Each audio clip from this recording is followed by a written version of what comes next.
Petit Prince. Lorsque j'avais 6 ans, j'ai vu une fois une magnifique image dans un livre sur la forêt vierge qui s'appelait Histoire vécue. Ça représentait un serpent boa qui avalait un faux. Voilà la copie du dessin. On disait dans les livres, les serpents boa avalent leur proie tout entière sans la mâcher. Ensuite, ils ne peuvent plus bouger et ils dorment pendant les 6 mois de leur digestion.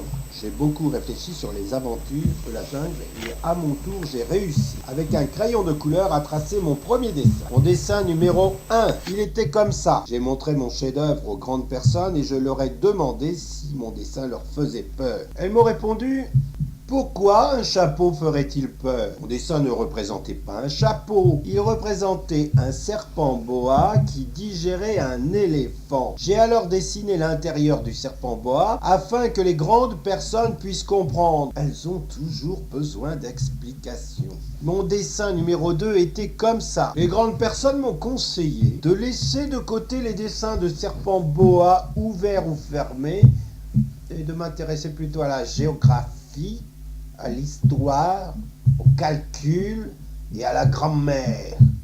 C'est ainsi que j'ai abandonné à l'âge de 6 ans une magnifique carrière de peintre. J'avais été découragé par l'insuccès de mon dessin numéro 1 et de mon dessin numéro 2. Les grandes personnes ne comprennent jamais rien toutes seules et c'est fatigant pour les enfants de toujours et toujours leur donner des explications. J'ai donc dû choisir un autre métier et j'ai appris à piloter des avions. J'ai volé un peu partout dans le monde et la géographie, c'est exact, m'a beaucoup servi. Je savais reconnaître du premier coup d'œil la Chine de l'Arizona.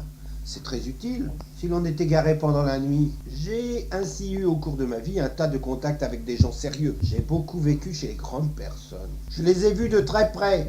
Ça n'a pas trop amélioré mon opinion. Quand j'en rencontrais une qui me paraissait un peu lucide, je faisais l'expérience sur elle dans mon dessin numéro 1 que j'ai toujours conservé. Je voulais savoir si elle était vraiment compréhensive, mais toujours elle me répondait: c'est un chapeau. Alors, je ne lui parlais ni de serpent boa, ni de forêt vierge, ni d'étoiles. Je me mettais à sa portée. Je lui parlais de bridge, de golf, de politique et de cravate. La grande personne était bien contente de connaître un homme aussi raisonnable. J'ai ainsi vécu seul, sans personne avec qui parler véritablement, jusqu'à une panne dans le désert du Sahara il y a 6 ans. Quelque chose s'était cassé dans mon moteur. Et comme je n'avais avec moi ni mécanicien ni passager, je me préparais à essayer de réussir tout seul une réparation difficile. C'était pour moi une question de vie ou de mort. J'avais à peine de l'eau à boire pour 8 jours. Le premier soir, je me suis donc endormi sur le sable à 1000 milles de toute terre habitée. J'étais bien plus isolé qu'un naufragé sur un radeau au milieu de l'océan. Alors vous imaginez ma surprise, au lever du jour, quand une drôle de petite voix m'a réveillé. Elle disait: S'il vous plaît, dessine-moi un mouton. Hein? Dessine-moi un mouton. Sauter sur mes pieds comme si j'avais été frappé par la foudre. J'ai bien frotté mes yeux, j'ai bien regardé, et j'ai vu un petit bonhomme tout à fait extraordinaire qui me considérait gravement.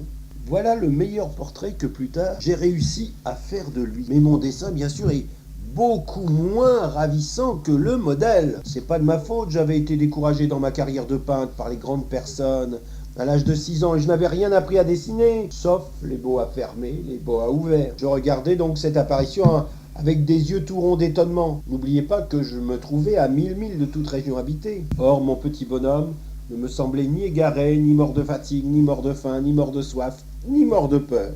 Il n'avait en rien l'apparence d'un enfant perdu au milieu du désert, à 1000 milles de toute région habitée. Quand je réussis enfin à parler, je lui dis: qu'est-ce que tu fais là? Et il me répéta alors tout doucement, comme une chose très sérieuse: S'il vous plaît, dessine-moi un mouton. Quand le mystère est trop impressionnant, on n'ose pas désobéir. Aussi absurde que cela me semblait à 1000 milles de tous les endroits habités et en danger de mort, je sortis de ma poche une feuille de papier et un stylographe que je n'ai plus. Mais je me rappelais alors que j'avais surtout étudié la géographie, l'histoire, le calcul et la grammaire. Je dis au petit bonhomme avec un peu de mauvaise humeur que je ne savais pas dessiner. Il me répondit: Ça ne fait rien. Dessine-moi un mouton. comme je n'avais jamais dessiné un mouton, je refis pour lui l'un des 2 seuls dessins dont j'étais capable, celui du boa fermé. Et je fus stupéfait d'entendre le petit bonhomme me répondre: Non, non, je ne veux pas d'un éléphant dans un boa. Un boa, c'est très dangereux. Et un éléphant, c'est très encombrant. Chez moi, c'est tout petit. J'ai besoin d'un mouton. Dessine-moi un mouton.